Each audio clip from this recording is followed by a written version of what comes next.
சின்ன மருமகள் அடுத்த வர எபிசோடில் பார்த்தீங்க அப்படின்னா தமிழ்ச்செல்விக்கு வந்து ஸ்கேனுக்கு கூட்டிகிட்டு போகிறதுக்காக அவங்க அம்மா வருவாங்க. கூடயே வந்து பாட்டியும் வரேன்னு சொல்லுவாங்க.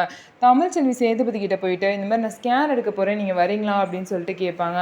போதும், நீ ஸ்கேன் எடுத்து காமிச்சதெல்லாம் போதும். போன தடவை வேற யாரோ ஒருத்தவங்களோட ஸ்கேன் எடுத்து என்கிட்ட காமிச்சில, அந்த மாதிரி நான் திரும்ப ஏமாறதுக்கு தயாராக இல்லை, நாளை விடுங்க அப்படின்னு சொல்லிட்டு நான்லாம் வர முடியாது அப்படின்னு சொல்லி சேது வந்து சொல்லிடுறாரு. இதை சொன்னது மட்டும் இல்லாமல் சேதுபதி வந்து தமிழ்ச்செல்வி கிட்ட இந்த வயிற்றுல வளர குழந்தைக்கு எனக்கு எந்த சம்மந்தமும் இல்லைன்னு சொல்லிட்டு போயிடுறாரு. இதனால தமிழ்ச்செல்வி ரொம்பவே மனசுடைஞ்சு போயிடுறாங்க.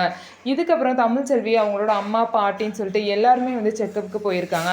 அங்கே தமிழ்ச்செல்விக்கு ரெட்டை குழந்தை அப்படிங்கிறது கன்ஃபார்ம் ஆகுது. ஆனால் பாட்டி பார்த்தீங்க அப்படின்னா டாக்டர்கிட்ட இந்த விஷயத்த தமிழ்ச்செல்வி கிட்ட சொல்ல வேணாம், ஒரு குழந்தை தான் அப்படிங்கிற மாதிரியே இருக்கட்டும் அப்படின்னு சொல்லிட்டு சொல்லவும் டாக்டரும் இந்த விஷயத்த தமிழ்ச்செல்வி கிட்ட மறைச்சிட்டாங்க.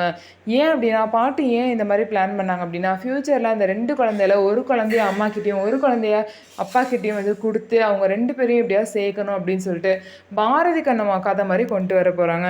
ஸோ ஏற்கனவே ஒரு கதை வந்து ஓடிடுச்சு. ஸோ அதே மாதிரி ஒரு கதையை திரும்ப கொண்டு வந்தாங்க அப்படின்னா கண்டிப்பாக வந்து வியூஸ் போகிறது கம்மி தான். ஸோ என்ன ஆக போகுது, ஸோ எப்படி வந்து டேரக்டர் கதையை கொண்டு போகிறாரு அப்படிங்கிறத நம்ம வெயிட் பண்ணி பார்க்கலாம். ஸோ நம்ம வீடியோ உங்களுக்கு பிடிச்சிருந்தா நம்ம வீடியோவை லைக் பண்ணிக்கோங்க. மறக்காமல் நம்மளோட சேனலை சப்ஸ்கிரைப் பண்ணிவிட்டு பாருங்கள்.